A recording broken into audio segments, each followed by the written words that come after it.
സാന്നിധ്യം ദൈവജനത്തിന് ശക്തി പകരുമ്പോൾ അന്ധകാര ശക്തികൾക്ക് ഭയം നൽകുന്നതാണ്. തെളിവ് 1 ശമൂവേലിന്റെ പുസ്തകം 4-ാം അധ്യായം 5 മുതലുള്ള വാക്യങ്ങൾ. 1 ശമൂവേലിന്റെ പുസ്തകം 4-ാം അധ്യായം 5-ാം വാക്യം. യഹോവയുടെ നിയമപ്പെട്ടകം പാളയത്തിലെത്തിയപ്പോൾ ഭൂമി കുലുങ്ങും വണ്ണം ഇസ്രായേലെല്ലാം ഉച്ചത്തിൽ ആർപ്പിട്ടു. അടുത്തത് ഫെലിസ്ത്യർ ആർപ്പിന്റെ ഒച്ച കേട്ടിട്ട് എബ്രായരുടെ പാളയത്തിൽ ഈ വലിയ ആർപ്പിന്റെ കാരണം എന്തെന്ന് അന്വേഷിച്ചു. യഹോവയുടെ പെട്ടകം പാളയത്തിൽ വന്നിരിക്കുന്നു എന്ന് ഗ്രഹിച്ചു. ദൈവം പാളയത്തിൽ വന്നിരിക്കുന്നു എന്ന് ഫെലിസ്ത്യർ ഭയപ്പെട്ടു. കേട്ടിട്ട് മതി. അപ്പം ദൈവസാന്നിധ്യം ഇറങ്ങിയപ്പോൾ ഭൂമി കുലുങ്ങത്തക്കവണ്ണം അവർ ആർപ്പിട്ടു. ദൈവസാന്നിധ്യം ഇറങ്ങുന്നിടത്ത് ആർപ്പിടാൻ ആരും പറയണ്ട, തനിയെ ദൈവത്തെ ആർപ്പിടും. സ്തോത്രം. പിന്നെ ദൈവജനം ആർപ്പിട്ടപ്പോൾ ഫെലിസ്ത്യർ ഭയപ്പെട്ടു. ഒന്നുകൂടെ പറയാം, നിന്റെ ഭവനത്തിൽ ആരാധന ഉയരുമ്പോൾ നിനക്ക് സന്തോഷമാണെങ്കിലും ദുഷ്ടശക്തികൾക്കത് ഭയമാണ്. സാത്താന് ശക്തികൾക്കത് ആഹ്ലാദം ഏൽപ്പിക്കുന്നു. നമ്മുടെ ഹല്ലേലൂയയുടെ ശക്തി തിരിച്ചറിഞ്ഞെങ്കിൽ നമ്മളിങ്ങനെ ഇരിക്കില്ല. ഞാൻ ചിലപ്പോഴൊക്കെ ചിന്തിക്കാറുണ്ട്, ഈ 24 hours 24 മണിക്കൂറും പോസ്റ്റിലെല്ലാം മൈക്ക് വെച്ച് കെട്ടി എന്താ പറയുന്ന പോലെ അറിഞ്ഞില്ല, അല്ലപ്പോൾ ഒരു പ്രശ്നവും ആർക്കും ഇല്ല. പക്ഷേ ഈ ഗ്രൗണ്ടിനപ്പുറത്തോട്ട് നമ്മൾ മൈക്ക് വെച്ചാൽ കിട്ടിയ പ്രശ്നമാണ്. എന്ന് പറഞ്ഞാൽ എല്ലാ പക്ഷിക്കും ചിലയ്ക്കാം, പെന്തക്കോസ് പക്ഷിക്ക് ചിലയ്ക്കാനൊക്കെ ഇല്ല. കാരണം എന്നാണെന്നറിയാമോ? നിന്റെ സ്തോത്രത്തെ, നിന്റെ ഹല്ലേലൂയായെ പിശാച് ഭയപ്പെടുന്നു. Praise Lord, hallelujah. അപ്പം ഇവിടെ യഹോവയുടെ പെട്ടകം പാളയത്തിൽ വന്നപ്പോൾ ഇസ്രായേൽ മക്കൾ ഭൂമി കുലുങ്ങത്തക്കവണ്ണം ആർപ്പിട്ടു. അവർ ഭയപ്പെടുകയും ചെയ്തു. പക്ഷേ സംഭവിച്ചതെന്താണെന്ന് ചോദിച്ചാൽ ഇസ്രായേൽ ആ യുദ്ധത്തിൽ തോറ്റു. അതിൻ്റെ 1-ാം വാക്യം വായിച്ചാൽ അവർ എല്ലാം വായിക്കണമെന്നല്ലോ, ഞാൻ വേഗത്തിൽ പറഞ്ഞു വിടണമല്ലോ, സമയം പോന്നു. അവർ യുദ്ധത്തിന് പോയത് ദൈവത്തിൻ്റെ ദാസനായ ശമൂവേൽ പറഞ്ഞിട്ടാണ്. ആരാണ് ശമൂവേൽ? ദാൻ മുതൽ ബേർശേബ വരെ യഹോവയുടെ വിശ്വസ്ത പ്രവാചകൻ എന്നറിയപ്പെട്ടവൻ. അവൻ പറയുന്നെല്ലാം ഒത്തുവരുന്നു. അവൻ്റെ വചനങ്ങൾ ഒന്നും നിഷ്ഫലമാകാൻ ദൈവം അനുവദിച്ചില്ല. അവൻ ശമൂവേലിൻ്റെ പ്രവചനം വന്നിട്ടാണ് പോയത്. പക്ഷേ ഇസ്രായേൽ തോറ്റപ്പോൾ അവിടെ ചോദിച്ചു, തോക്കാൻ കാര്യം എന്താ? ഉടനെ അവർ പറഞ്ഞു, യഹോവയുടെ പെട്ടകം നമ്മുടെ മധ്യ ഇല്ലാത്തത് കൊണ്ടാണ് തോറ്റത്. അങ്ങനെ അവർ പെട്ടകം വരുത്തിച്ചു. പെട്ടകം വന്നിട്ടും അവർ തോറ്റത് മാത്രമല്ല, കുറച്ച് പേരും കൂടെ കൂടുതൽ മരിച്ചു. യഹോവയുടെ പെട്ടകം പിടിക്കപ്പെട്ടു. ഇപ്പം ഞാൻ ചോദിച്ചു, കർത്താവേ, ഇവർ തോക്കാൻ കാര്യം എന്താ? അതിനേക്കാൾ വലുത് പെട്ടകം പിടിക്കപ്പെടാൻ കാര്യം എന്താ? അതിന് കാരണം ഇത്രയേ ഉള്ളൂ, പെട്ടകം ഡ്രൈവിംഗ് സീറ്റിൽ ഇരുന്ന 2 ഗുണപ്പെടാത്തവന്മാരായിരുന്നു. സ്തോത്രം. ഒഫ്നിയും ഫിനെഹാസും. പെട്ടകം പിടിക്കപ്പെട്ടു, ഇസ്രായേൽ തോറ്റു. അപ്പോൾ ദൈവം തമ്പുരാനെ ദൈവത്തിൻ്റെ പെട്ടകം തന്നെ ചെയ്തച്ചാ. അപ്പം കർത്താവിനോട് പറഞ്ഞ കാര്യം പറയില്ല, ഒരു സ്തോത്രം പറഞ്ഞുകൊണ്ടിരിക്കണം. എന്താണെന്നറിയാമോ മോനെ? ഇസ്രായേൽ മക്കൾ യുദ്ധം ചെയ്തായിരുന്നെങ്കിൽ അത് ബോർഡർ യുദ്ധമേ നടക്കത്തുള്ളൂ. ഇസ്രായേൽ മക്കൾ പോയി ഫെലിസ്ത്യരുടെ ബോർഡറിൽ യുദ്ധം ചെയ്യത്തുള്ളൂ. പക്ഷെ യഹോവയുടെ പെട്ടകന്മാർ പിടിച്ചുകൊണ്ട് പോയപ്പം ഇത് കൊണ്ടുവച്ചിടത്തെല്ലാം കൂട്ടഹങ്കാരമായി. യഹോവയുടെ കൈ അവരുടെ മേൽഭാരമായി. എവിടെയൊക്കെയാണ് കൊണ്ടുവച്ച്? എക്രോനിൽ കൊണ്ടുവച്ചു, അസ്തോത്തിൽ കൊണ്ടുവച്ചു, ഗത്തിൽ കൊണ്ടുവച്ചു. സകലയിടത്തും ദൈവകരം ഭാരമായി. പരിശുദ്ധാത്മാവ് പറഞ്ഞു, യഹോവയുടെ പെട്ടവർ പിടിച്ചുകൊണ്ട് പോയതുകൊണ്ട് ഇസ്രായേൽ ജനത്തിന് ചെയ്യാൻ കഴിയാത്തത് യഹോവയുടെ പെട്ടകം കടന്നുപോയി ചെയ്തിട്ട് മടങ്ങി വന്നു. Hallelujah. New life Christian church of ഗോഡിന്റെ ജനറൽ കൺവെൻഷന്റെ 4-ാം രാത്രിയിൽ ഇന്ന് രാത്രി ഞാൻ യേശുവിന്റെ നാമത്തിൽ വിളിച്ചു പറയുന്നു, നീ കരഞ്ഞാൽ, നീ പ്രാർത്ഥിച്ചാൽ, നീ ഇടിവിൽ നിന്നാൽ നിനക്ക് കടന്നു ചെല്ലാൻ കഴിയാത്ത മണ്ഡലങ്ങളിൽ ദൈവത്തിന്റെ കരം കടന്നു എന്ന് ചില ചെയ്തിട്ട് മടങ്ങി വരാൻ പോകുന്നെന്ന് പരിശുദ്ധാത്മാവ് ആലോചന പറയുന്നു. കരമടിച്ച് അന്യഭാഷയിൽ വാ തുറന്ന് ശക്തിയോട് ദൈവത്തെ സ്തുതിച്ചാട്ട്, ദൈവത്തിന്റെ ദാസന്മാരെ, നിങ്ങൾക്ക് കടന്നു ചെല്ലാൻ കഴിയാത്തിടത്ത്, നിങ്ങളുടെ കാല് കുത്താൻ കഴിയാത്തിടത്ത്, നിങ്ങളെ കാല് കുത്തിക്കാത്തിടത്ത് ദൈവത്തിന്റെ കരം കടന്നു എന്ന് ചില ചെയ്തിട്ട് മടങ്ങി വരുമെന്ന് പരിശുദ്ധാത്മാവ് ആലോചന പറയുന്നു. ശക്തിയോടെ ദൈവത്തെ ആരാധിക്കാം. Hallelujah, hallelujah. യഹോവയുടെ പെട്ടകം കടന്നു എന്നിടത്തെല്ലാം കൂട്ടസംഹാരം നിരച്ചു. ഒടുവിൽ അവർ പറഞ്ഞു, ഈ പെട്ടകം നമുക്ക് തിരിച്ചുവിടാം. ഈ പെട്ടകം അബീനാഥാം എന്നൊരുവന്റെ വീട്ടിൽ കൊണ്ടുവച്ചു. എത്ര നാൾ വെച്ചെന്നറിയാമോ? 20 വർഷം, 1-2 വർഷമല്ല, 20 വർഷം. 20 വർഷം ബീനാദാബിന്റെ വീട്ടിൽ ഈ പെട്ടകം ഇരിക്കുമ്പോൾ ദൈവത്തിന്റെ ദാസനായ ദാവീദ് രാജസ്ഥാനത്ത് വന്നു കഴിഞ്ഞപ്പോൾ അദ്ദേഹത്തിന് തോന്നി ഈ പെട്ടകം എടുക്കണമെന്ന്. 2 ശമൂവേലിന്റെ പുസ്തകം 6-ാം അധ്യായം 1 മുതൽ വാക്യങ്ങൾ നമ്മൾ വായിച്ചാൽ 30,000 ബിരുദന്മാരുമായി ആട്ടോടും പാട്ടും കൊട്ടുമെല്ലാം കൂടി ഇവർ ഈ പെട്ടകം എടുക്കാൻ പോയി. വിശുദ്ധീകരിക്കപ്പെട്ട പുരോഹിതന്മാർ അവിടെ തോളിൽ എടുക്കേണ്ട പെട്ടകം ഫെലിസ്ത്യരെ അനുകരിച്ച് കാളവണ്ടിയുടെ പുറത്ത് കയറ്റി കൊണ്ടുവന്നു. 30,000 ബിരുദന്മാരെന്ന് പറഞ്ഞാൽ ഏതാണ്ട് 2 കുമ്പനാട് കൺവെൻഷൻ കൂടുന്ന ആള്. സ്തോത്രം. അങ്ങനെ വരുമ്പോൾ പെട്ടെന്ന് വായിക്കണ സിസ്റ്ററെ, 6-ാം അധ്യായം 8 മുതൽ വാക്യങ്ങൾ വായിച്ചാട്ടെ. 2 ശമൂവേൽ 2 ശമൂവേൽ 6-8. യഹോവ ഉസ്സയെ ഛേദിച്ച ഛേദം നിമിത്തം ദാവീദിന് വ്യസനമായി അവൻ ആ സ്ഥലത്തിന് പേരസ് ഉസ്സ എന്ന് പേർ വിളിച്ചു. അത് ഇന്ന് വരെയും പറഞ്ഞു വരുന്നു. അവിടെയും ഡ്രൈവിംഗ് സീറ്റ് ഇരുന്നത് പാരമ്പര്യക്കാരായ 2 പേരാ, ഉസ്സയും അഹോയലിയാവും. ഉസ്സയും അഹോയലിയും ആരാണെന്നറിയാമോ? അബീനാദാബിന്റെ മക്കൾ. 20 വർഷം വീട്ടിൽ പെട്ടകം ഇരിപ്പുണ്ടായിരുന്നു. ആ മൂച്ചിന് കാള വിരണ്ടു, പെട്ടകം താഴെ വീണപ്പോൾ പെട്ടകത്തെ പിടിക്കാൻ കൈ നീട്ടിയതാ. കാടിയാക്കറസവൻ താഴെ വീണു, പേരസുസ. അന്ന് രാജാവ് ദാവീദ് ഭയപ്പെട്ടു പോയി. ഈ പെട്ടകം എൻ്റെ അടുക്കൽ എങ്ങനെ കൊണ്ടുവരാൻ ഒക്കുമെന്ന് ചോദിച്ചു. ഞാൻ പല വേദിയിൽ ഇത് പറയാറുണ്ട്. എല്ലാരും കയറി നിരങ്ങണ്ടിടമല്ല ദൈവിക പ്ലാറ്റ്ഫോം. വാതുറന്ന് സ്വോത്രം പറഞ്ഞോണം. നിനക്ക് കാശുള്ളത് കൊണ്ട് നേതാവാകാൻ ശ്രമിക്കരുത്. നിനക്ക് പ്രസംഗിക്കാൻ അറിയാമെന്ന ഒറ്റ കാരണത്താൽ പാസ്റ്ററാകാൻ ശ്രമിക്കരുത്. പാടാൻ അറിയാമെന്ന ഒറ്റ കാരണത്താൽ വർഷിപ്പ് ലീഡർ ആകരുത്. കൊട്ടാൻ അറിയാമെന്ന ഒറ്റ കാരണത്താൽ ദൈവസഭയിൽ ആരാധന ലീഡ് ചെയ്യരുത്. ഇത് അഭിഷക്തന്മാർ ചെയ്യേണ്ടതാണ്. ഇത് നിയോഗമുള്ളവൻ ചെയ്യേണ്ടതാണ്. ഇത് ദൈവം കണ്ടവൻ ചെയ്യേണ്ടവനാണ്. കരങ്ങളടിച്ച് വാതുറന്ന് ശക്തിയോടെ അല്പനിമിഷം ദൈവത്തെ മഹത്വപ്പെടുത്തിയാട്ട് ഇതെല്ലാവരും കയറി നിറങ്ങണ്ടടമല്ല, ആത്മീയ പ്ലാറ്റ്ഫോം. ഇത് അഭിഷേകമുള്ളവൻ ചെയ്യേണ്ടതാണ്. ദൈവകൃപയുള്ളവൻ ചെയ്യേണ്ടവനാണ്. ദാവീദ് ഭയപ്പെട്ടു പോയി. ദാവീദ് പറഞ്ഞത് എങ്ങനെ എൻ്റെ അടുക്കൽ കൊണ്ടുവരും? എന്നിട്ട് ദാവീദ് എന്നാ ഇത് വായിക്ക് സിസ്റ്ററെ, പെട്ടെന്ന് വായിച്ചോ. ദാവീദ് യഹോവയെ ഭയപ്പെട്ടു പോയി. യഹോവയുടെ പെട്ടകം എന്റെ അടുക്കൽ എങ്ങനെ കൊണ്ടുവരേണ്ടു എന്ന് അവൻ പറഞ്ഞു. ഇങ്ങനെ യഹോവയുടെ പെട്ടകം ദാവീദിന്റെ നഗരത്തിൽ തന്റെ അടുക്കൽ വരുത്തുവാൻ മനസ്സില്ലാതെ ദാവീദ് അതിനെ ഗിത്യനായ ഓബേദ്ഏദോമിന്റെ വീട്ടിൽ കൊണ്ടുപോയി വെച്ചു. ഓബേദോം എടുത്തോണ്ട് പോയതല്ല, ദാവീദ് രാജാവ്. അവൻ ഓബേദ്ഏദോമിനോട് പറഞ്ഞിടാ, ഇത് നിന്റെ വീട്ടിൽ ഇരിക്കട്ടടാ. മനസ്സോട് കൊണ്ടുപോയതല്ല, കൊണ്ടുവച്ചു. പക്ഷേ ഓബേദോമിന് മനസ്സിലായി ഇത് പോയിടത്തെല്ലാം സംഹാരം വരച്ചിട്ട് വരുന്ന അവനും എൻ്റെ പെണ്ണും പിള്ളയും പിള്ളേരുടെ മുട്ടിമേൽ നിന്ന് ഈ പെട്ടകം ഏറ്റെടുത്തു. യഹോവയുടെ പെട്ടകം ഗിത്യനായ ഓബേദ്ഏദോമിന്റെ വീട്ടിൽ 3 മാസം ഇരുന്നു. 20 വർഷം ഇരുന്നില്ല, 3 വർഷം ഇരുന്നില്ല. എത്ര മാസം ഇരുന്നച്ചാ? 3 മാസം. വായിച്ചേ, പെട്ടെന്ന് വായിച്ചേ. യഹോവ ഓബേദ്ഏദോമിനെയും അവന്റെ കുടുംബത്തെയൊക്കെയും അനുഗ്രഹിച്ചു. വ്യവസ്ഥ പ്രകാരമാണ്. 20 വർഷമൊന്നും ഇരിക്കേണ്ട, 3 മാസം കൊണ്ട് നിന്റെ അവസ്ഥയ്ക്ക് ഈ പെട്ടകം മാറ്റം വരുത്തും. വാതുറന്നേ, എല്ലാ കരമൊന്ന് അടിച്ചേ, ശക്തിയോട് അന്യഭാഷ ദൈവത്തെ മഹത്വപ്പെടുത്തിക്കേ. 3 വർഷം വേണ്ട, 30 വർഷം വേണ്ട, 3 മാസം കൊണ്ട് അവസ്ഥ മാറും. ഓബേദ്ഏദോമിനെയും അവനുള്ള സകലത്തെയും അനുഗ്രഹിച്ചു. അടുത്ത പദം വായിക്കുമ്പോൾ ദാവീദ് രാജാവിന് അറിവ് കിട്ടിയപ്പോൾ ദാവീദ് പുറപ്പെട്ട് ദൈവത്തിന്റെ പെട്ടകം ഓബേദ്ഏദോമിന്റെ വീട്ടിൽ നിന്ന്. മുകൾ വാക്യം, യഹോവയുടെ പെട്ടകം നിമിത്തം. ആ പദം മറന്നുപോയോ? യഹോവയുടെ പെട്ടകം നിമിത്തം യഹോവ ഓബേദ്ഏദോമിനെയും അവനുള്ള സകലത്തെയും അനുഗ്രഹിച്ചു. എന്തോ നിമിത്തമാ? പെട്ടകം നിമിത്തം. കൈയൊന്ന് ഉയർത്തിയെന്ന് പറഞ്ഞ യേശുവും നിമിത്തം. ഓരോന്നേ, നമ്മുടെ ശക്തി ഇത്രയേ ഉള്ളോ? ജീസസ് ഒന്ന് ഉറക്കെ പറ, യേശു എന്നൊന്ന് ഉറക്കെ പറ. യേശുവിൻ്റെ നാമം അത്ഭുത നാമമാ, അതിശയനാമമാ. ആ നാമം ഇവിടെ ഉയരുമ്പോഴേ ഭൂതവാലറി ഓടും. Praise the Lord. പെട്ടകം നിമിത്തം. ഞാൻ കൂടെ പറയാറുണ്ട്, ഒരു വ്യക്തി ഈ പുസ്തകത്തെ ഉയർത്തിയാൽ ആ വ്യക്തിയെ പുസ്തകം ഉയർത്തും. ഒരു കുടുംബം ഈ പുസ്തകത്തെ ഉയർത്തിയാൽ ആ കുടുംബത്തെ പുസ്തകം ഉയർത്തും.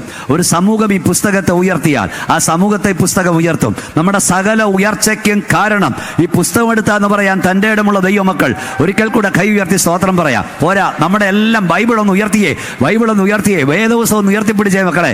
എല്ലാവരും ഒന്ന് ആട്ടിയേ, അതൊന്ന് കാണട്ടെ. ഹല്ലേലൂയ. പുസ്തകം നിമിത്തം, പ്രമാണം നിമിത്തം, യേശു നിമിത്തം. ഹല്ലേലൂയ. ആ പുസ്തകം താഴെ വെച്ചൊന്ന് കൈയടിച്ച് ശക്തിയോട് ദൈവത്തെ സ്തുതിച്ചുകൊണ്ട് പറ, പ്രമാണം നിമിത്തം, പുസ്തകം പുസ്തകം നിമിത്തം, യേശു നിമിത്തം. രാത്രി ഞങ്ങൾ നാട്ടുകാരെ വിളിച്ചു പറയാൻ, ഞങ്ങൾ അനുഭവിക്കുന്ന സകല നന്മയും ഈ പുസ്തകം നിമിത്തമാണ്. സ്തോത്രം. ആചാര്യോപദേശിയുടെ പ്രസംഗം കേട്ടുള്ളവർക്ക് ഒന്ന് കൈവക്കിക്കേ. ഇത്രയും പേരുണ്ട്. ആചാര്യോപദേശി ആദ്യമായി അമേരിക്കയിൽ ചെന്നപ്പം വേദപുസ്തകം എടുത്ത് തലയെ വെച്ചു, കഴുത്തേൽ നോ ഇംഗ്ലീഷ് എന്ന് കെട്ടിത്തൂക്കി എന്ന് പറഞ്ഞാൽ എന്നോട് ഇംഗ്ലീഷ് പറയരുതെന്ന്. കയ്യിൽ ബ്രീഫ് കേസ്, തലയിൽ ബൈബിൾ, കഴുത്തേൽ നോ ഇംഗ്ലീഷ്, കയ്യിൽ ബ്രീഫ് കേസ്. ഇങ്ങനെ ഇറങ്ങി ചെല്ലുമ്പോൾ അദ്ദേഹത്തെ സ്വീകരിക്കാൻ നിന്ന ആളുകൾ വിചാരിച്ചത് 20 മണിക്കൂർ ഫ്ലൈറ്റിനകത്തിരുന്ന് ആചാര്യയുടെ തലയ്ക്ക് ചൂട് പിടിച്ചിട്ട് ബൈബിൾ എടുത്ത് തലയെ വെച്ചതാണെന്ന്. സ്വീകരിക്കാൻ വന്നവൻ ആദ്യം ബൈബിളെ കയറി പിടിച്ചു. ആചാര്യ പറഞ്ഞു മാറി നിൽക്കടാന്ന്. ആചാര്യയുടെ ഭാഷ എങ്കറിയാം, മാറി നിൽക്കണം. എന്നിട്ട് ജോൺ സാറെ ആചാര്യ പറഞ്ഞെടാ, എൻ്റെ തലയ്ക്ക് ചൂട് പിടിച്ചിട്ട് ഞാൻ ഈ പുത്തോട് തലയിൽ വെച്ചതല്ല. എന്നെപ്പോലെയുള്ള മൂത്താശാരിമാരൊക്കെ കേരളത്തിൽ കിടന്ന അച്ചായന്മാർക്ക് കോഴിക്കോടും പത്തായപ്പുരയും പണിയുമ്പോൾ ലോകതലസ്ഥാനമായ ന്യൂയോർക്കിൽ ആശാരി കാലുകുത്താൻ കാരണം എൻ്റെ അപ്പൻ്റെ യോഗ്യതയല്ല, എൻ്റെ അപ്പൻ്റെ ക്വാളിഫിക്കേഷൻ അല്ല, എൻ്റെ ക്വാളിഫിക്കേഷൻ അല്ല, ഞാൻ ഈ പുസ്തകം എടുത്തതാണ്. ഒന്ന് കൈ ഉയർത്തി വാ തുറന്ന് ശക്തിയോടെ സ്തോത്രം പറ. എല്ലാ അധരങ്ങളും ചലിപ്പിച്ച് കരമടിച്ച് അന്യഭാഷ ദൈവത്തെ സൂചിച്ചുകൊണ്ട് പറ, പുസ്തകം നിമിത്തം. ഈ പുസ്തകമാണ് നമ്മളെ ഉയർത്തിയത്. ഇന്ന് രാത്രി ഞങ്ങൾ എവിടെയും വിളിച്ചു പറയാം, എവിടെയൊക്കെ ശബ്ദം പോകുന്ന എനിക്കറിഞ്ഞൂടാ. ഞങ്ങളുടെ മാറ്റിയത് പുസ്തകമാണ്, വിശുദ്ധ വേദപുസ്തകമാണ്. ചേറ്റിലല്ലയോ കിടന്നതോർത്തു നോക്കിയാൽ നാറ്റമല്ലയോ ഉപമിച്ചതൻ ജീവിതം. ഈ നൂറ്റാണ്ടിലെ ഏറ്റവും അധികം ആളുകളെ സ്വാധീനിച്ച ഒരു പാട്ട്, ആ പാട്ടാണ് ഇപ്പം ഞാൻ പാടി. നമ്മളൊക്കെ വീട്ടിൽ അടുക്കളയിൽ നിന്ന് പല പാട്ടും പാടും അല്ലേ? എന്നാൽ ഒരു സാമൂഹ്യ പ്രവർത്തനം നടത്തിയ സർവേയിൽ കേരളത്തിലെ ഏറ്റവും അധികം ആളുകൾ എന്തേ എല്ലാവരും പോയോ? നിങ്ങളൊന്ന് പാടിക്കേ, കൈ നടിച്ചേ. ചേറ്റിലല്ലയോ കിടന്നതോർത്തു നോക്കിയാൽ നാറ്റമല്ലയോ ഉപമിച്ചതൻ ജീവിതം. ചേറ്റിലല്ലയോ ചേർന്ന് പാടിക്കേ.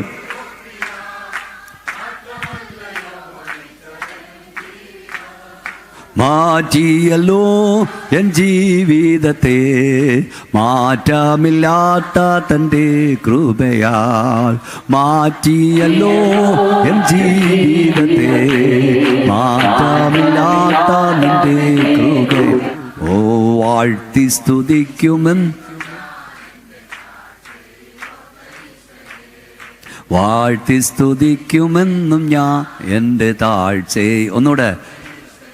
ഓ ചേറ്റിലല്ലയോ കിടന്നതോർത്തു നോക്കിയാൽ നാശം. ഓ ചേറ്റിലല്ലയോ കിടന്നതോർത്തു നോക്കിയാൽ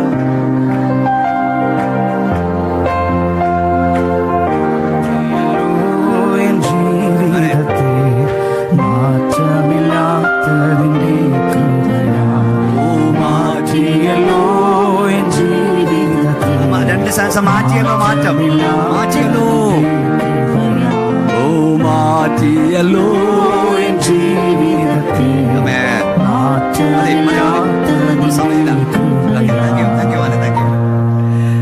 നമുക്ക് മാറ്റം വരുത്തിയത് ഈ പുസ്തകമാണെന്ന് പറയാൻ തൻ്റെ ഇവിടെ ഒന്നുകൂടെ കൈവർത്തി ദൈവത്തെ ചോദിച്ചേ. ദൈവത്തെ സേവിപ്പായിരുന്നു ദൈവമക്കളെ.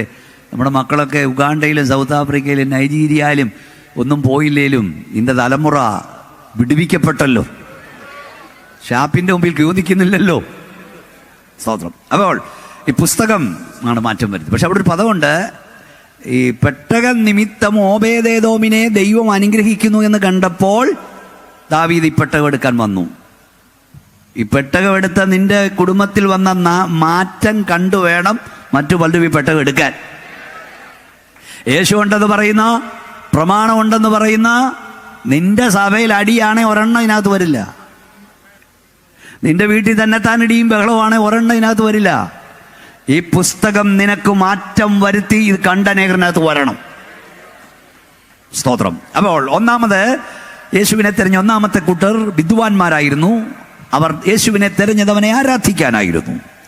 2:10-12 വാക്യങ്ങൾ നമ്മൾ വായിച്ചാൽ, നക്ഷത്രം കണ്ടതുകൊണ്ട് അവർ അത്യന്തം സന്തോഷിച്ചു. ആ വീട്ടിൽ ചെന്നു ശിശുവിനെ അമ്മയായ മറിയയോട് കൂടെ കണ്ട് വീണ് അവനെ നമസ്കരിച്ചു. നിക്ഷേപപാത്രങ്ങളെ തുറന്ന് അവന് കാഴ്ചവെച്ചു. മതി, അവന് കാഴ്ചവെച്ചു. അപ്പൊ അവരെ നമസ്കരിച്ചെന്നല്ല, അവനെ നമസ്കരിച്ചു. അവർക്ക് കാഴ്ചവെച്ചെന്നല്ല, അവന് കാഴ്ചവെച്ചു. Worship is the worship. യോഗ്യനായവനെ ആരാധിക്കുന്നതാണ് ആരാധന. കണ്ണുണ്ടെങ്കിലും കാണാത്ത, ചെവിയുണ്ടെങ്കിലും കേൾക്കാത്ത, വായുണ്ടെങ്കിലും സംസാരിക്കാത്ത ദൈവങ്ങളുടെ മുമ്പിൽ അനേക പണ്ഡിതന്മാർ വീണ് കിടന്ന് കരയുമ്പോൾ നീ വിളിച്ചാൽ ഇറങ്ങി വരുന്ന, നീ പ്രാർത്ഥിച്ചാൽ ഉത്തരമരുളുന്ന ജീവനുള്ള സത്യ ദൈവത്തെ സേവിപ്പാൻ ദൈവം നമുക്ക് ഭാഗ്യം നൽകി. സ്തോത്രം. അപ്പൊ വീണ് അവനെ നമസ്കരിച്ചു. ഒന്നാമത് കർത്താവിനെ തെരഞ്ഞവർ വിദ്വാൻമാരായിരുന്നു. അവർ യേശുവിനെ തെരഞ്ഞത് അവനെ ആരാധിക്കുവാനായിരുന്നു. രണ്ടാമന് ആ യേശുവിനെ തെരഞ്ഞ കൂട്ടർ മത്തായി സുവിശേഷം 2-ാം അധ്യായം 13-ാം വാക്യത്തിൽ കാണാം. മത്തായി സുവിശേഷം 2-ാം അധ്യായം 13-ാം വാക്യം. മത്തായി 2:13. അവർ പോയ ശേഷം കർത്താവിന്റെ ദൂതൻ യോസേഫിന് സ്വപ്നത്തിൽ പ്രത്യക്ഷനായി, നീ എഴുന്നേറ്റ് ശിശുവിനെയും അമ്മയെയും കൂട്ടിക്കൊണ്ട് മിസ്രൈമിലേക്ക് ഓടിപ്പോയി, ഞാൻ നിന്നോട് പറയും വരെ അവിടെ പാർക്കുക. ഹെരോദാവ് ശിശുവിനെ നശിപ്പിക്കേണ്ടതിന് അവനെ അന്വേഷിപ്പാൻ. യേശുവിനെ തെരഞ്ഞ കൂട്ടർ ഹെരോദാവും കൂട്ടരുമായിരുന്നു. എന്തിനു വേണ്ടി തെരയുന്ന അവിടെ ഉണ്ട്? അവനെ നശിപ്പിക്കാൻ വേണ്ടി തിരഞ്ഞു, അവനെ കൊല്ലുവാൻ വേണ്ടി തിരഞ്ഞു. അല്ലെങ്കിൽ ഒന്നുകൂടെ പറഞ്ഞാൽ, സമയത്തിന് മുമ്പ് അവനെ കൊല്ലുവാൻ തിരഞ്ഞു, അവനെ നശിപ്പിക്കുവാൻ തിരഞ്ഞു. ഈ കൺവെൻഷന്റെ 4-ാം രാത്രി ഗ്രൗണ്ടിൽ വന്ന ദൈവമക്കളോട് ഞാൻ പറയാം, സമയത്തിന് മുമ്പ് നിന്റെ തലമുറയെ തകർക്കാൻ പിശാച് പദ്ധതിയിടും. എന്നാൽ ദൈവം ആ പദ്ധതി കേൾപ്പിക്കില്ല. ഓ, ശക്തിയോട് ദൈവത്തെ സ്തുതിച്ചേ. ഇസ്രായേൽ പറയേണ്ടതെന്നാൽ, എൻ്റെ ബാല്യം മുതൽ പലപ്പോഴും ശത്രു എന്നെ ഉപദ്രവിച്ചു, എങ്കിലും അവനെന്നെ ജയിച്ചില്ല. കർത്താവിനോട് പറയാൻ, നിനക്കൊരു തലമുറ ഉണ്ടാകാതിരിക്കാൻ അവൻ നോക്കി, അവൻ വളരാതിരിക്കാൻ നോക്കി, നീ ജനിക്കാതിരിക്കാൻ നോക്കി. എന്നാൽ അവൻ്റെ സകല പദ്ധതിയും തകർത്തുകൊണ്ട് ഈ ഭൂമിയിൽ ജനിപ്പാനും ജീവിപ്പാനും ദൈവം കൃപ നൽകി. 2025 ദിനങ്ങളിൽ നിന്റെ വഴിയാത്രകളിൽ നിന്നെ തകർത്ത് കളയുവാൻ, റോഡ് ആക്സിഡന്റിനെ മാറ്റപ്പെടുത്തുവാൻ, നിന്റെ കൈകാലുകളെ ഒടിച്ചു കളയുവാൻ, വഴിയിൽ ചതച്ചരച്ച് കളയുവാൻ ദുഷ്ടപിശാച് പദ്ധതിയിട്ടപ്പോൾ നീ അറിയാതെ, നിന്റെ തലമുറയെ അറിയാതെ യഹോവയുടെ കരം പലവട്ടം നിന്നെ എടുത്തു മാറ്റിയിട്ടുണ്ട്. നീ മറന്നു പോകരുത്. ഓ ക്ഷമ റഖനിയ, വാതുറന്ന അന്യഭാഷയെ ശക്തിയോടെ ദൈവത്തെ മഹത്വപ്പെടുത്തിക്കൊള്ളൂ. സ്വർഗത്തിൽ ചെല്ലുമ്പോൾ നമ്മൾ കരുതലിയ ദൈവത്തെ സ്തുതിക്കും. എന്തെന്നറിയാമോ? പല വിടുതൽ, ദൃശ്യ വിടുതലാണെങ്കിൽ അദൃശ്യ വിടുതലാണ് ശ്രേഷ്ഠത. ദൃശ്യ വിടുതലുകൾക്ക് നമ്മൾ സ്തോത്രം പറയും. ഹാർട്ട് അറ്റാക്കിൽ നിന്ന് രക്ഷപ്പെട്ടതിന് നമ്മൾ സ്തോത്രം പറയും. കോവിഡിൽ നിന്ന് രക്ഷപ്പെട്ടതിന് സ്തോത്രം പറയും. ക്യാൻസറിൽ രക്ഷപ്പെട്ടതിന് സ്തോത്രം പറയും. എന്നാൽ ദൈവകുഞ്ഞെ, നീ അറിയാതെ ദുഷ്ടപിശാചിന്റെ കണിയിൽ നിന്ന് ദൈവം നിന്നെ എടുത്തു മാറ്റിയിട്ടുണ്ട്. ഓ ക്ഷമ റഗനിയ. അല്പസമയം കൂടെ ശക്തിയോടെ എല്ലാവരും കരങ്ങളടിച്ച് അന്യഭാഷ ദൈവത്തെ സ്തുതിച്ചു. ഓ ഷബ റഗുനിയ സംതനിയ. ഈ 118-ാം സങ്കീർത്തനത്തിൽ മരണഭാഷങ്ങൾ എന്നെ ചുറ്റി, പാതാള വേദനകൾ എന്നെ വളഞ്ഞു, ഞാൻ കഷ്ടവും സങ്കടവും അനുഭവിച്ചു. ശുദ്ധ മലയാളത്തിൽ വായിച്ചാൽ ഒന്നും തോന്നില്ല. പക്ഷെ വേദപുസ്തകം എഴുതപ്പെട്ട ഭാഷയിൽ എഴുതിയിരിക്കുന്നതെന്ന് അറിയാമോ? മരണഭാഷകൾ എന്നെ ചുറ്റി, പാതാള വേദനകൾ എന്നെ വളഞ്ഞു.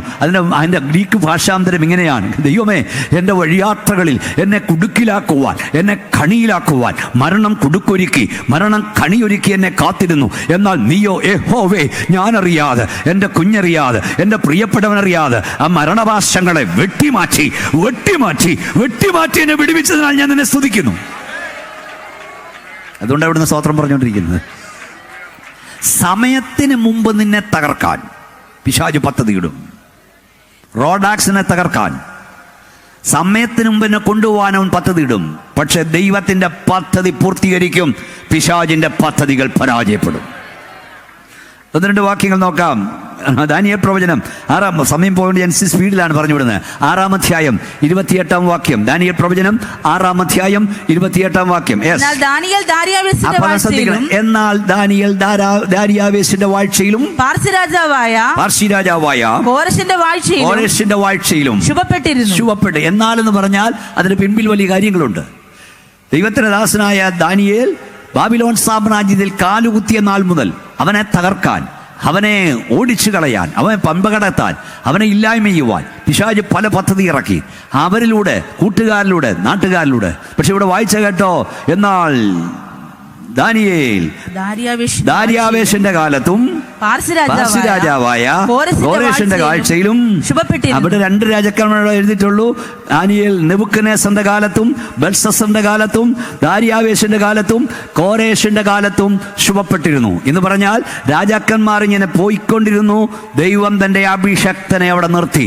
ഈ സ്റ്റേജിൽ മാത്രമല്ല, ഗ്രൗണ്ടിലും ദൈവദാസന്മാരെ ഞാൻ കാണുന്നു. കർത്താവിന്റെ ദാസന്മാരോട് ഞാൻ പ്രവചിക്കുന്നു, ദൈവം നിന്നെ ഒരിടത്ത് നിർത്താൻ തീരുമാനിച്ചാൽ നിന്നെ പറത്താൻ നോക്കുന്നവൻ എൻ്റെ ദൈവം പറത്തും. ഓ ഷറഖനിയ, ദൈവം നിന്നെ അവിടെ നിർത്തും. ഒരു മന്ദവാദിക്കും ഒരു ആഭിചാരകനും ഒരു ശുദ്രക്കാരനും ഒരു 4-മതക്കാരനും നിന്നെ ഓടിച്ചു കളയാൻ കഴിയില്ല. ദൈവത്തിന്റെ അഭിഷേകത ദൈവോളത്തിൽ നിന്നെ നിർത്താൻ തീരുമാനിച്ചാൽ ഒരുത്തനും നിന്നെ ഓടിപ്പാൻ കഴിയില്ല. കരമടിച്ച് ശക്തിയോടെ ദൈവത്തെ സ്തുതിക്കാം.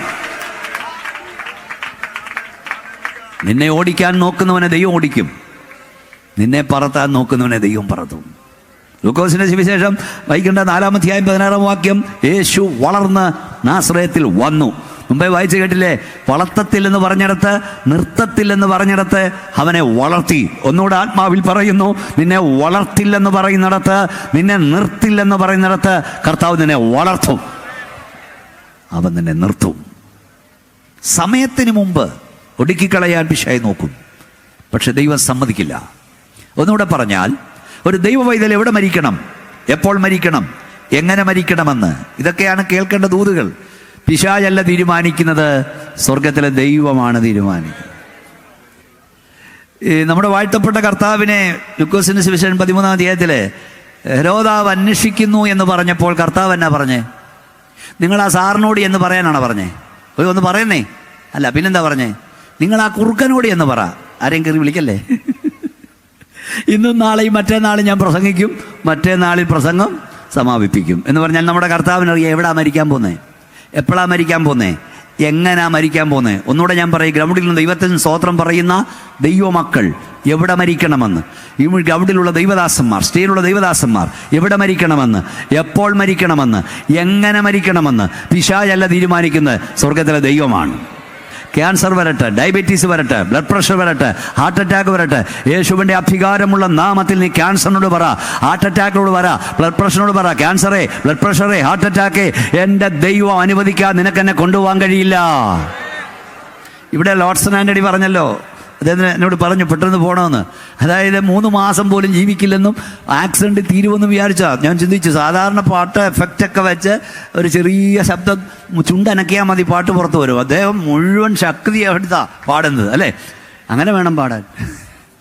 സ്തോത്രം, മുഴുവൻ ശക്തി എടുത്താ എത്ര ദിവസം പാടാനൊക്കെ ഇങ്ങനെ ചിന്തിച്ച്. ഞാനിവിടെ നിൽക്കുമ്പോൾ എത്ര ദിവസമായി പണി തുടങ്ങിയിട്ടെന്നറിയാമോ? ഇവിടുന്ന് ചെന്നാൽ നാളെ രാവിലെ തിരുനക്ക മൈതാനത്ത് വരണം. IPCയുടെ കൺവെൻഷൻ നടന്നുകൊണ്ടിരിക്കുക. നാളത്തെ സംയുക്ത സഭായത്തിന് ഞാനാണ് പ്രസംഗിക്കേണ്ടത്.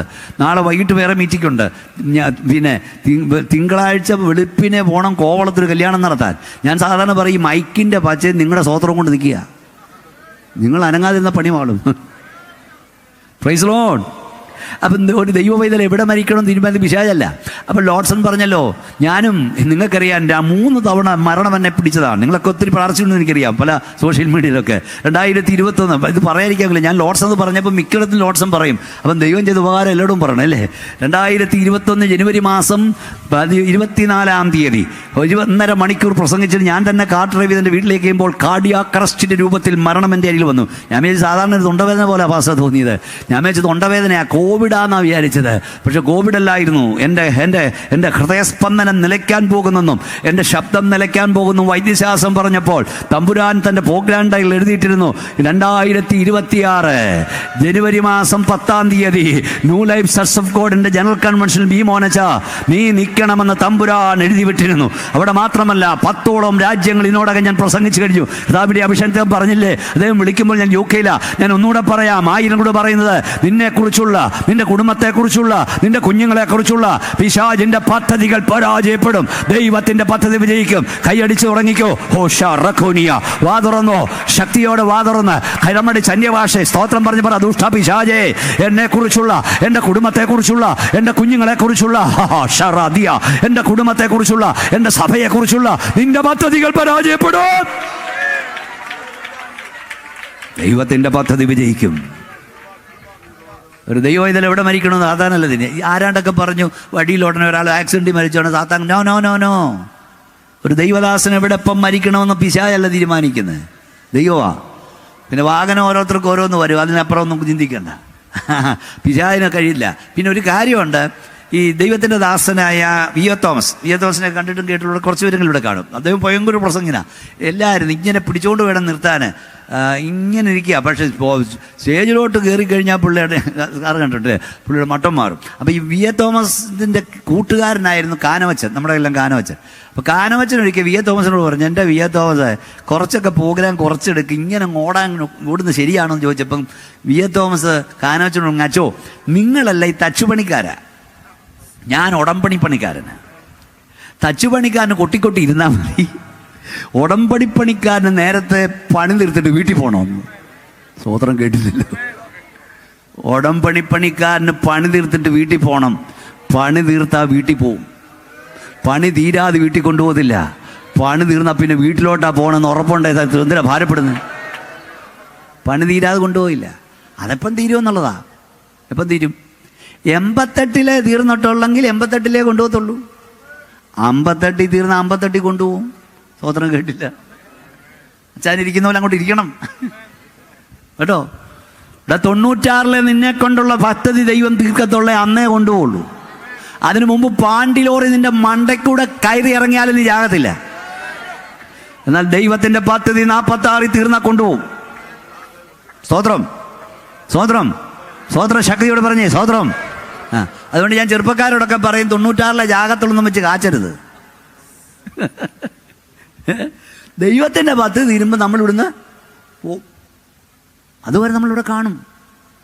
സ്തോത്രം. അപ്പൊ സമയത്തിന് മുമ്പ് നിന്നെ തകർക്കില്ല. എപ്പോഴും ചിന്തിച്ചോണം, ദൈവത്തിന്റെ പദ്ധതി തീരാ. നമ്മൾ കൈയൊന്ന് ഉയർത്തിയാട്ടി ഒരു സ്തോത്രം പറഞ്ഞേ. കൈ ഉയർത്തി ദൈവത്തെ സ്തുതിച്ചേ. കൈയൊന്ന് ഉയർത്താൻ കഴിഞ്ഞ കൃപയാ, ഉയർത്തിയ കൈ താക്കാൻ കഴിഞ്ഞ കൃപയാ, കരമൊന്ന് അടിക്കാൻ കഴിഞ്ഞ കൃപയാ, വായം തുറക്കാൻ കഴിഞ്ഞ കൃപയാ, തുറന്ന വാ അടയ്ക്കാൻ കഴിഞ്ഞ കൃപയാ. ഒന്നുകൂടെ കരമടിച്ച് എല്ലാവരും ഗ്രൗണ്ടിൽ ദൈവശക്തി വ്യാപരിക്കട്ടെ. ഓ ശബറഖോനിയ. ഒരു പ്രസംഗം കേൾക്കാൻ മാത്രമല്ല നിങ്ങൾ ഇരിക്കേണ്ടത്, വിടുതലുഭവിപ്പാനിരിക്കണം. ദുഷ്ട പിശാച് തടഞ്ഞു വെച്ച നിങ്ങളുടെ നന്മയുടെ ഉറവുകൾ യേശുവിന്റെ നാമത്തിൽ തുറന്നു വരുന്ന രാത്രിയായി മാറണം. അപ്പോൾ രണ്ടാമതായി യേശുവിനെ തിരഞ്ഞവർ സമയത്തിന് മുമ്പേ അവനെ നശിപ്പിക്കുവാൻ തിരഞ്ഞവരാണ്. മൂന്നാമത് കർത്താവിനെ തിരഞ്ഞവർ.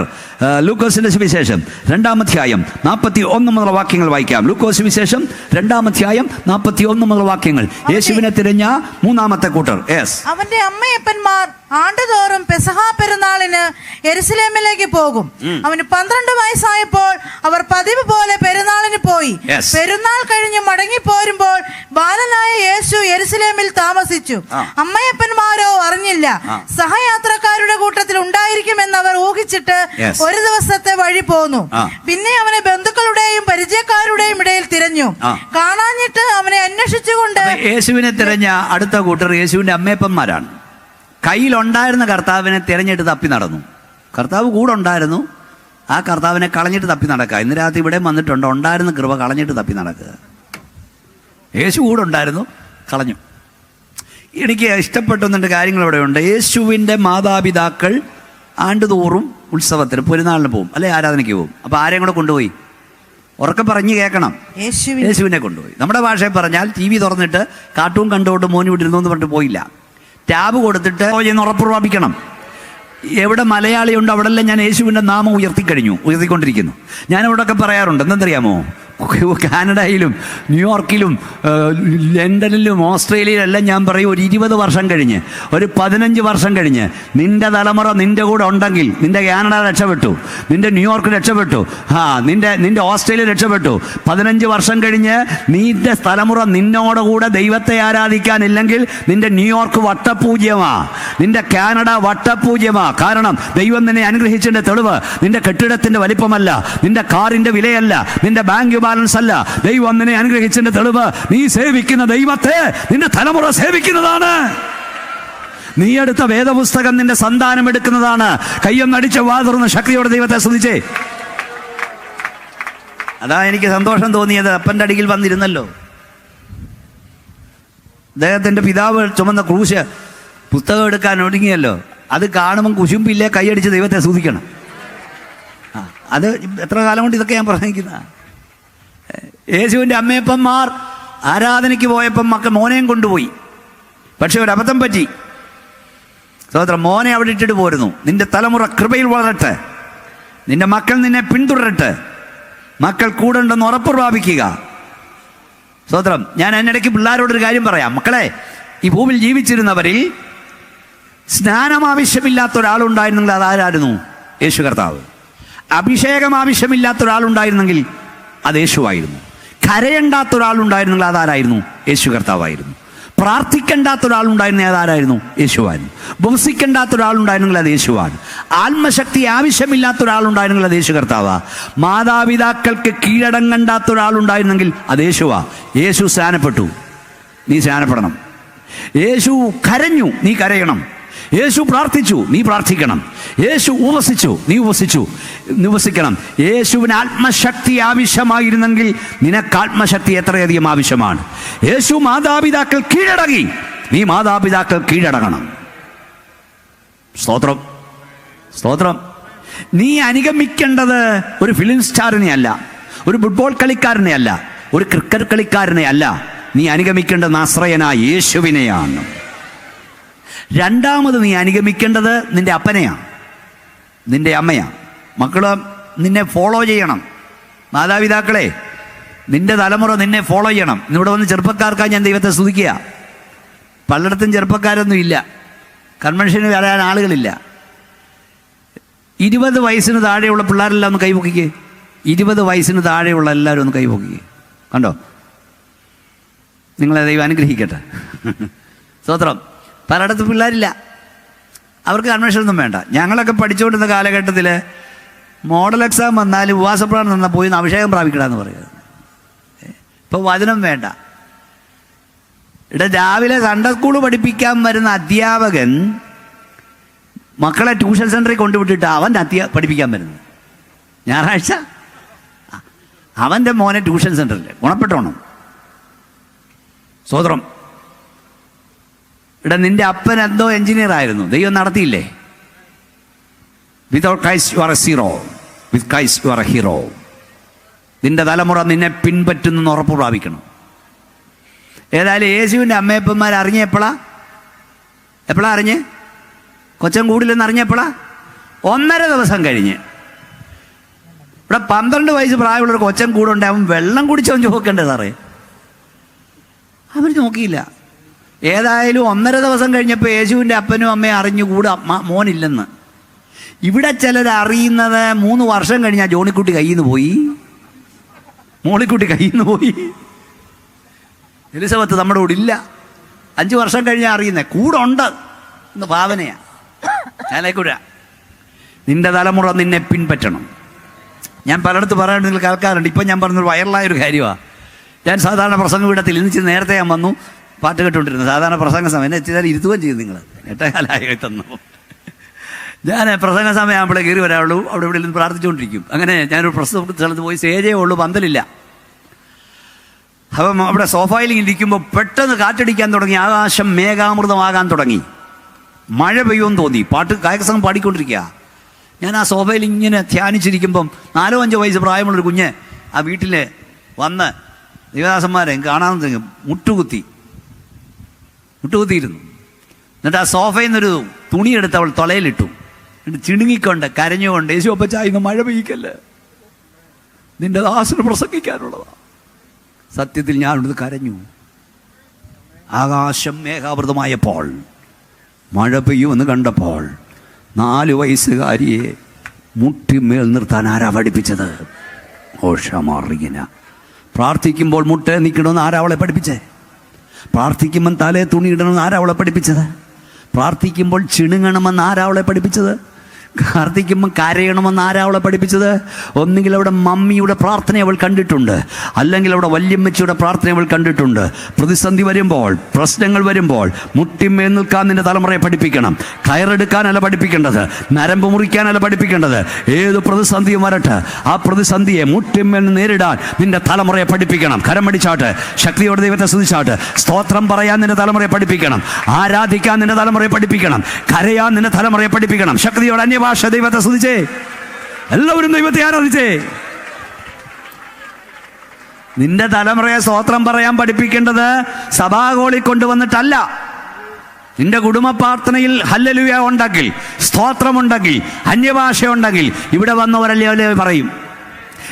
ഈ അബ്രഹാമും ഇസ്ഹാക്കും കൂടി ഇങ്ങനെ ആരാധനമയിൽ കയറി പോകുമ്പോഴേ ഇസ്ഹാക്ക് ഒരു ചോദ്യം ചോദിച്ചു. ഞാൻ കഴിഞ്ഞ 2-3 ആഴ്ച എൻ്റെ ചർച്ച ചെയ്ത് പ്രസംഗിച്ചു, കരഞ്ഞുപോയി.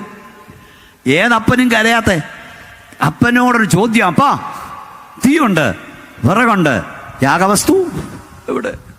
അപ്പൻ ചങ്കുപുള്ളിപ്പോയി. എന്താ പറയണ്ടേ? നീ തന്നെ ആടാ ബലിമൃഗം എന്നാണോ പറയണ്ടേ? ഇസ്ഹാക്ക് ചിന്തിച്ചത് അപ്പൻ മറന്നുപോയെന്നാ. യാഗവസ്തുവിനെ മറന്നുപോയി. അപ്പൊ മറന്നുപോയോ യാഗവസ്തുവിനെ? കാരണം ഇസ്ഹാക്കിനറിയാം ആരാധിക്കാൻ പോകുമ്പോ എന്തൊക്കെ വേണമെന്ന്. അവൻ കണ്ടിട്ടുണ്ട് അപ്പൻ്റെ ആരാധന. അപ്പം പറയേണ്ടത് നീ തന്നെ ആടാ യാഗമൃഗം എന്നാ. പക്ഷെ അപ്പം വാതുറന്ന് പറയേ, ഹോവായിരേ, ദൈവം കരുതും കുഞ്ഞേ. വല്ലതും മനസ്സിലാകുന്നുണ്ടോ?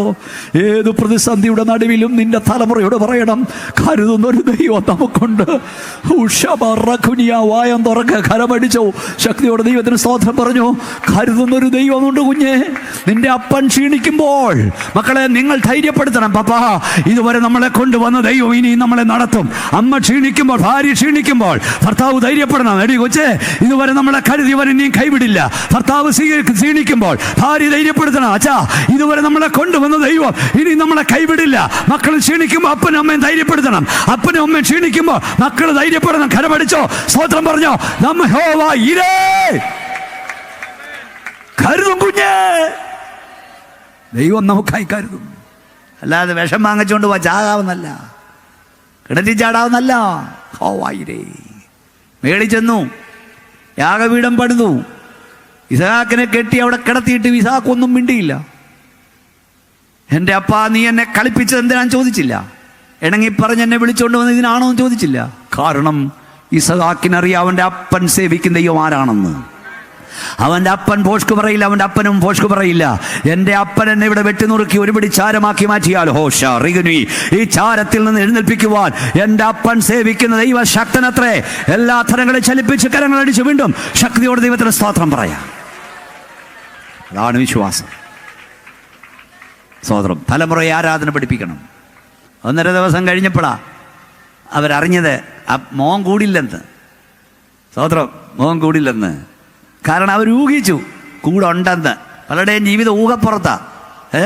രക്ഷിക്കപ്പെട്ടെന്ന് ഊഹം, അഭിഷേകം പ്രാപിച്ചെന്ന് ഊഹം, കർത്താവ് വന്നാൽ പോകുമെന്നൊരു ഊഹം. ഇന്ന് രാത്രി ഞാൻ പറയാം, ഊഹമല്ല, ഉറപ്പ് പ്രാപിക്കണം.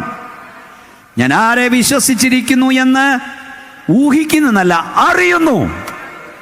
അവൻ എൻ്റെ ഉപനിധിയാദിവസമരക്കാക്കാൻ ശക്തൻ. കൂടാരമാവുന്ന ഈ ഭവനം വഴിഞ്ഞു പോയാൽ കൈപ്പണിയല്ലാത്ത ദൈവത്തിന് ദാനമായൊരു കെട്ടിടം എനിക്ക് സ്വർഗത്തിലുണ്ട്. അതെൻ്റെ ഊഹമല്ല, അതെൻ്റെ ഉറപ്പാന്ന് പറയുന്നവർ കൈ ഉയർത്തിയാട്ടി സ്തോത്രം പറയാം. എൻ്റെ തൊക്കിങ്ങനെ ശയിച്ച ശേഷം ഞാൻ ദേഹസഹിതനായ എൻ്റെ കർത്താവിനെ കാണും. അതെൻ്റെ ഊഹമല്ല, അതെൻ്റെ ഉറപ്പാണ്.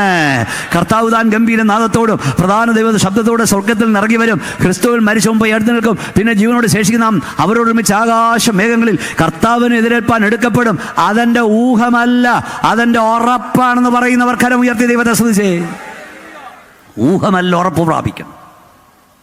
കൂടെ ഉണ്ടായിരുന്ന കർത്താവിൻ്റെ വില അവരറിഞ്ഞില്ല. ആകാശത്തിന് വൃത്തം വരച്ചവൻ, ഭൂമിക്കടിസ്ഥാനമിട്ടവൻ, സർവത്തെയും തന്നെ വ്യാപാര ശക്തിയിൽ വഹിക്കുന്നവനാണ് കൂടെ ഉണ്ടെന്നത് മറന്നുപോയി. നീ സേവിക്കുന്ന ദൈവം ആരെന്നറിയാമോ? അവൻ്റെ ശക്തി എത്രമാത്രമെന്നറിയാമോ? നിന്റെ വീണ്ടെടുപ്പിൻ്റെ വില നിനക്കറിയാമോ? ദൈവം നിനക്ക് വേണ്ടി ഒരുക്കിയിരിക്കുന്ന നിത്യതയുടെ വലിപ്പം അറിയാമോ? ഇതെന്ന് പറഞ്ഞാൽ കർത്താവിന് വിട്ടു പോകില്ല. യേശുവിനെ തിരഞ്ഞ 1-ാമത്തെ കൂട്ടർ അവനെ ആരാധിപ്പാൻ തിരഞ്ഞു. യേശുവിനെ തിരഞ്ഞ 2-ാമത്തെ കൂട്ടർ അവനെ കൊല്ലാൻ, സമയത്തിന് മുമ്പ് കൊല്ലാൻ തിരഞ്ഞു. യേശുവിനെ തിരഞ്ഞ 3-ാമത്തെ കൂട്ടർ യേശുവിൻ്റെ മാതാപിതാക്കൾ കൂടെ ഉണ്ടായിരുന്ന കർത്താവിനെ കളഞ്ഞിട്ട് തിരിഞ്ഞു. യേശുവിനെ തിരിഞ്ഞ 4-ാമത്തെ കൂട്ടർ യോഹന്നാന്റെ സുവിശേഷം 6-ാം അധ്യായം 24-ാം വാക്യം. യോഹന്നാൻ സുവിശേഷം 6-ാം അധ്യായം 24-ാം വാക്യം. യേശുവിനെ തിരഞ്ഞ 4-ാമത്തെ കൂട്ടർ. യേശു അവിടെ ഇല്ല, ശിഷ്യന്മാരും ഇല്ല എന്ന് പുരുഷാരം കണ്ടപ്പോൾ തങ്ങളും പടക് കയറി യേശുവിനെ തിരിഞ്ഞ് കവർന്നഹൂമിലെത്തി. കടൽക്കര അവനെ കണ്ടെത്തിയപ്പോൾ റബ്ബി, നീ എപ്പോൾ ഇവിടെ വന്നു എന്ന് ചോദിച്ചു. അതിന് യേശു, ആമേൻ ആമേൻ, ഞാൻ നിങ്ങളോട് പറയുന്നു, നിങ്ങൾ അടയാളം കണ്ടതുകൊണ്ടല്ല, അപ്പം നിന്ന് തൃപ്തരായതുകൊണ്ട് അത്രേ എന്നെ അന്വേഷിക്കുന്നത്. യേശുവിനെ തിരഞ്ഞ നാലാമത്തെ കൂട്ടർ കാര്യസാധ്യത്തിനായി, താൽക്കാലിക നന്മകൾക്കായി കർത്താവിനെ തെരഞ്ഞവരായിരുന്നു. ഈ 6-ാം വാക്യം നോക്കിയാൽ ഒരു വലിയ മൾട്ടിറ്റ്യൂഡ്, വലിയ ജനസഞ്ചയം കർത്താവിൻ്റെ വചനം കേൾക്കാൻ വന്നു. ഉച്ചഭാഷണയൊന്നും ഇല്ലാത്ത കാലത്ത് യേശു അവരോട് സംസാരിച്ചു. ഒരു കാര്യം ഞാൻ പറഞ്ഞ, യേശു കർത്താവ് അത്ഭുതം ചെയ്ത ബെത്സയ പുൽക്കൽ ഇപ്പോഴും അവിടെ ഉണ്ട്. ഗലീലാക്കടൽ ഇപ്പോഴും അവിടെയുണ്ട്. യേശുവിനെ ക്രൂശിച്ച ഗൊൽഗോത്താ കുന്ന് ഇപ്പോഴും അവിടെയുണ്ട്. അവനെ വെച്ച കല്ലറ ഇപ്പോഴും അവിടെ തുറന്ന് കിടപ്പുണ്ട്. അവൻ സ്വർഗത്തേക്ക് പോയ ആ കുന്ന് ഇപ്പോഴും അവിടെയുണ്ട്. ഒലിവുമല ഇപ്പോഴും അവിടെയുണ്ട്. ഞങ്ങളുടെ കർത്താവിൻ്റെ കാൽപാദം സ്പർശിച്ച സ്ഥലമല്ല ഇപ്പോഴും അവിടെ ഉണ്ട്. ദൈവത്തിൻ്റെ കൃപയായ എളിവനായി ഞാൻ അവിടെ കൂടെ എല്ലാം നടന്നിട്ടുണ്ട്, അവിടെ എല്ലാം സഞ്ചരിച്ചിട്ടുണ്ട്. എന്ന് പറഞ്ഞാൽ ഞങ്ങളുടെ കർത്താവിനെ കുറിച്ച് എഴുതിയിരിക്കുന്ന ഒന്നും കെട്ടുകഥയല്ല, അതല്ല, യാഥാർത്ഥ്യങ്ങളാണ്. ഓ, ശക്തിയോടെ കൈ ഉയർത്തി ദൈവത്തെ സ്തുതിച്ചേ. അപ്പോൾ യേശു ജനത്തോട് പ്രസംഗിച്ചു. വൈകുന്നേരം വരെ അവിടെ ഇരുന്നു. ദൈവശക്തി വ്യാപരിച്ചാൽ മണിക്കൂറുകൾ മിനിറ്റുകളായി തോന്നും. ദൈവശക്തി വ്യാപരിക്കാത്തത് മിനിറ്റുകൾ മണിക്കൂറായി തോന്നും. നിങ്ങളുടെ ആരാധനയിൽ ദൈവശക്തി വ്യാപരിച്ചാൽ മണിക്കൂറുകൾ മിനിറ്റുകളായി തോന്നും, ഇല്ല മിനിറ്റുകൾ മണിക്കൂറായി തോന്നും. അവസാനം കർത്താവിനോട് ശിഷ്യന്മാർ പറഞ്ഞു, ആമേൻ പറഞ്ഞു വിടാൻ. കർത്താവ് പറഞ്ഞോ, നിങ്ങൾ ഇവർക്ക് ഭക്ഷിക്കാൻ കൊടുക്കണം. അവർ ഞങ്ങളുടെ കാശൊന്നുമില്ല ഇതൊന്നും വാങ്ങാൻ. കർത്താവ് എന്തോ ഉണ്ടെന്ന് ചോദിച്ചാൽ 5 അപ്പം ഉണ്ട്, 2 മീനും ഉണ്ട്. കർത്താവ് വാഴ്ത്തി നുറുക്കി ശിഷ്യന്മാർക്ക് കൊടുത്തു. എത്ര പേര് കഴിച്ചെന്നാ? 5000 പുരുഷന്മാർ. 5000 പുരുഷന്മാർ കഴിച്ചെങ്കിൽ സ്ത്രീകൾ എന്തുമാത്രം കഴിച്ച് കാണും? ഈ കൺവെൻഷൻ നോക്കുക, പുരുഷന്മാരൊക്കെ കൂടുതലാരാ? സ്ത്രീകളാണ്. കുറഞ്ഞത് 5000 കൂട്ട്, 5000 സ്ത്രീകളും 5000 പുരുഷനും. അപ്പോൾ തന്നെ എത്രയായി? 10000. ഇന്നത്തെ പോലെ നാം 1, നമുക്കൊന്ന്, നാം 2, നമുക്ക് 2 അല്ല. അന്നത്തെ പിള്ളേർ 5, 6, 7 പിള്ളേരാ. കുറഞ്ഞതൊരു 10000 പിള്ളേർ. അപ്പോൾ യേശു 5 അപ്പം കൊണ്ട് എത്ര പേരെ പോഷിപ്പിച്ചാ? 20000. ഏറ്റവും കുറഞ്ഞത്. ടേസ്റ്റ് നോക്കാൻ കൊടുത്തെന്നല്ല, തിന്ന് തൃപ്തരായി ബാക്കി വന്നു. തമ്പുരാൻ കൈ നീട്ടിയാൽ നിനക്ക് തൃപ്തി വരും. ഈ ലോകത്തിലെ ഏറ്റവും വലിയ ധനവാൻ മിസ്രയീം ദാസിയായ ആഗാറിനെ യാത്രയായപ്പോൾ കൊടുത്തത് ഒരു തുരുത്തി വെള്ളവും അല്പവും. വെള്ളം തീർന്നു, അപ്പം തീർന്നു. കുഞ്ഞിന് രണ്ടിൻപാട് ദൂരത്തിട്ട് മരുഭൂമിയിൽ കിടന്ന് ആഗാർ കരയാൻ തുടങ്ങി. ഞാൻ പറയാം, ഈ ലോകത്തിലെ ഏറ്റവും വലിയ ധനവാനും നിനക്ക് തരുന്നതിന്, നിന്റെ തലമുറയ്ക്ക് തരുന്നതിന് പരിമിതിയുണ്ട്. മനുഷ്യൻ തരുന്നതിന് പരിമിതിയുണ്ട്. ദൈവം തരുന്നതിന് പരിമിതിയില്ല. കുഞ്ഞിനെ ഇട്ടിട്ട് അവൾ കരയാൻ തുടങ്ങി. ദൈവം ഉറവ തുറന്നു കൊടുത്തു മരുഭൂമിയിൽ. ഈ ഗ്രൗണ്ടിൽ വന്ന് എത്ര പേർ കരയുന്നവരുണ്ട്? നിനക്കും നിന്റെ തലമുറയ്ക്ക് വേണ്ടി ദൈവം മരുഭൂമിയിൽ ഉറവ തുറക്കും. ഒന്നുകൂടെ ഞാൻ പറയാം, റഖുനിയ, എല്ലാ ഉറവയും അടയും, എല്ലാ ഉറവയും അടയും. എന്നാൽ നിന്റെ കണ്ണുനീർ കണ്ട് ദൈവം തുറക്കുന്ന ഉറവ നിന്റെ തലമുറയുടെ കാലത്ത് പോലും അടഞ്ഞു പോകില്ല. കൈയടിച്ച് ശക്തിയോടെ ദൈവത്തെ മഹത്വപ്പെടുത്തി പറ, എല്ലാം അടയും എന്ന് പറ. എല്ലാ ഉറവയും അടയും, എല്ലാം തകരും. എന്നാൽ നിന്റെ കണ്ണുനീർ കണ്ട് ദൈവം തുറക്കുന്ന ഉറവ നിന്റെ സന്താനത്തിന്റെ കാലത്ത് പോലും അടഞ്ഞു പോകില്ല. അന്ന് രാത്രിയിൽ വൈകുന്നേരത്തെ കർത്താവ് ഇഷ്ടം പോലെ ശാപ്പാട് കൊടുത്തു വിട്ടു. പിറ്റേ ദിവസം രാവിലെ ബ്രേക്ക്ഫാസ്റ്റ് പോലും കഴിക്കാതെ യേശു നിന്ന സ്ഥലം നോക്കി അവർ വന്നു. യേശു അവിടെ ഇല്ലെന്ന് കണ്ടപ്പം ബോട്ട് ബുക്ക് ചെയ്ത് ഉള്ളിടത്തേക്ക് ചെന്നു. അവരെ കണ്ടപ്പോൾ യേശു പറഞ്ഞതാ, ആമേൻ ആമേൻ, നിങ്ങൾ അടയാളം കണ്ടതുകൊണ്ടല്ല, അപ്പം തിന്നതുകൊണ്ടത്രേ എന്നെ അന്വേഷിക്കാൻ വന്നത്. ഇന്ന് രാത്രി ഇവിടെ എല്ലാവർക്കും ചോറുണ്ടോ? ഉണ്ടില്ലേ? ഇന്നെല്ലാവർക്കും ഇവിടെ ഫുഡുണ്ട് കേട്ടോ. ഇന്നലെ ഉണ്ടായിരുന്നു. ഒന്നുകൂടെ അനൗൺസ് ചെയ്യുന്നേ ഉള്ളൂ.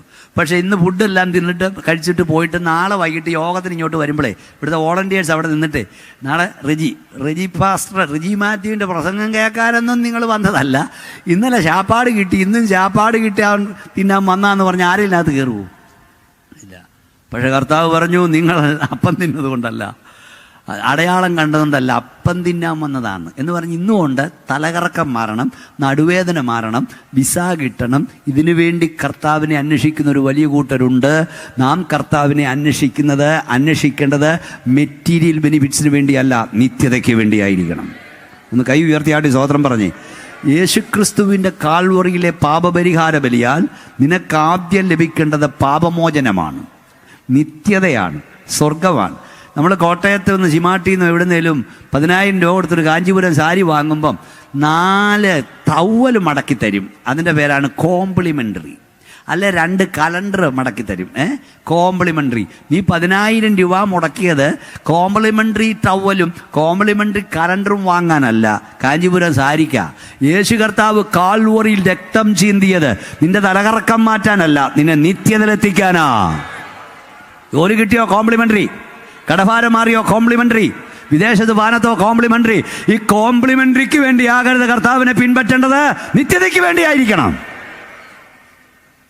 നിത്യതയ്ക്ക് വേണ്ടിയായിരിക്കണം.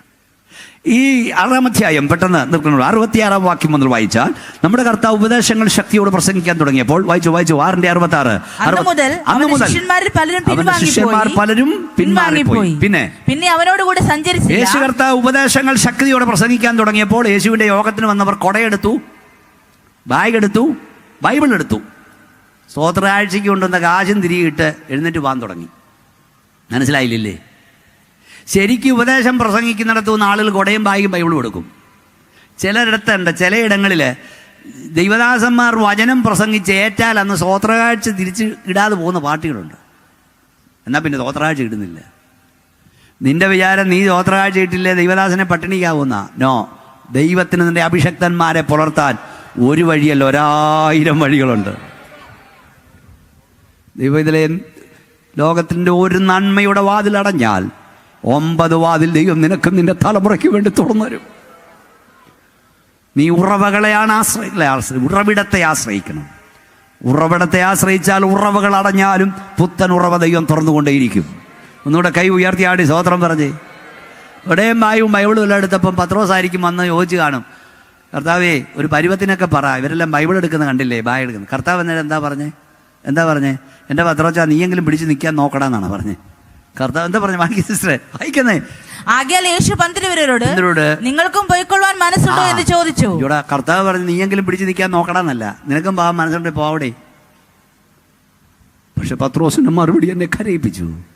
പത്രോസ് പറഞ്ഞു, നിത്യജീവന്റെ മൊഴികൾ നിന്നിലുണ്ട് പരനേ, നിന്നെ വിട്ട് ഞങ്ങൾ എവിടേക്ക് പോകും എന്ന് പറഞ്ഞ ഞങ്ങൾ നിന്നെ പിൻപറ്റിയത് വീട് കിട്ടാനല്ല, കാറ് കിട്ടാനല്ല, ജോലി കിട്ടാനല്ല, അപ്പം തിന്നാനല്ല, നിത്യതയ്ക്ക് വേണ്ടിയാണ്.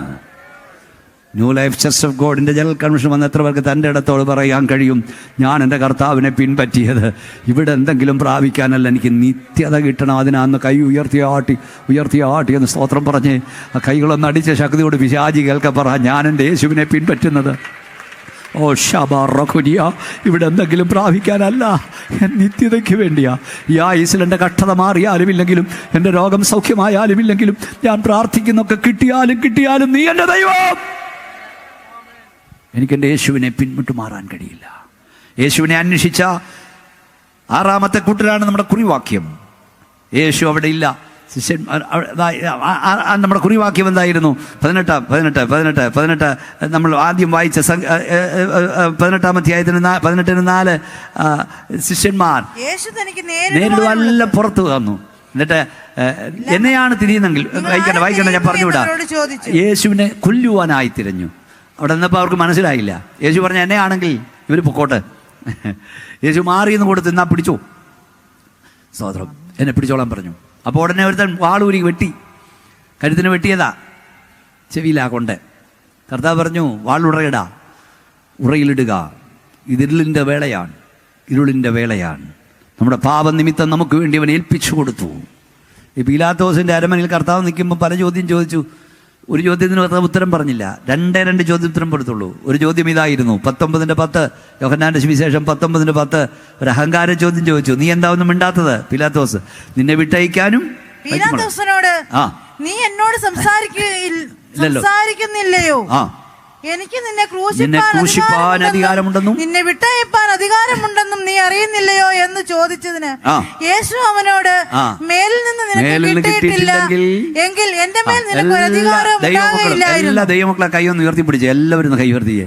പിശാചി കേൾക്കുന്ന രാത്രി ഒന്ന് വിളിച്ചു പറഞ്ഞേ, മേലിൽ നിന്ന് കിട്ടിയിട്ടില്ലെങ്കിൽ നിനക്കെൻ്റെ മേൽ ഒരധികാരവുമില്ല. ദൈവവൈതലേ, ദൈവം പിശാചിന്റെ തരക്ക് നിന്റെയില്ലെങ്കിൽ യേശുവിൻ്റെ നാമത്തിൽ പണം ദുഷ്ട പിശാചെ, മേലിൽ നിന്ന് കിട്ടിയിട്ടില്ലെങ്കിൽ നിനക്ക് എൻ്റെ മേൽ, എൻ്റെ കുടുംബത്തിന്മേൽ, എൻ്റെ കുഞ്ഞുങ്ങളുടെ മേൽ ഒരധികാരമില്ല. കരമടിച്ച് ദൈവത്തെ സ്തുതിച്ചുകൊണ്ട് പറ, ഒരധികാരമില്ല.